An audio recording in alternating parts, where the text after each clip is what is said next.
एखाद्याला असं वाटत असेल ना की त्याच्या बायकोने आयुष्यभर त्याचे पाय पकडून द्यायची भीक मागावी, मेहरबानी करावी त्याने तिच्यावर, तर तो चुकतोय माहितीये का. कारण ती त्याच्यावर अवलंबून नसते. एका बाईला, एका स्त्रीला हवं असेल ना, ती पाहिजे ते करू शकते.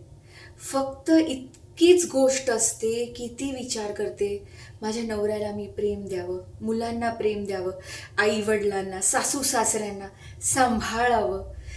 ती कर्तव्यनिष्ठ असते. पण या गोष्टी घरच्यांना कळत नाहीत. त्यांना कळत नाही की तिला हवं ते मिळू शकेल. जग, अख्खं जग तिच्या पायाशी आहे, पण ती प्रेमापोटी नुसती सारखी रोज मरत असते, झिजत असते.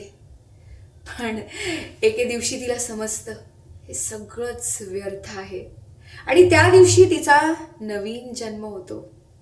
त्या दिवशी ती जी नसते आणि जे तिला आवडत नसतं ते ती बनते. त्या दिवसाचं वाट पाहू नये माणसानी, आणि तो दिवस येईल असंही एखाद्याने वागू नये. कारण तो दिवस आला की म्हणजे कुटुंब संपलं. मग त्याच्या पुढे, त्याच्या पलीकडे काहीच उरत नाही. नावाची ती असते आणि नावाचे संबंध असतात. सगळंच काही हातातून निसटत जातं. तो दिवस यायचा वाट पाहू नये, आणि तो दिवस येईल असं करूही नाही. कारण की तो दिवस असतो ना, तो शेवटचा दिवस असतो.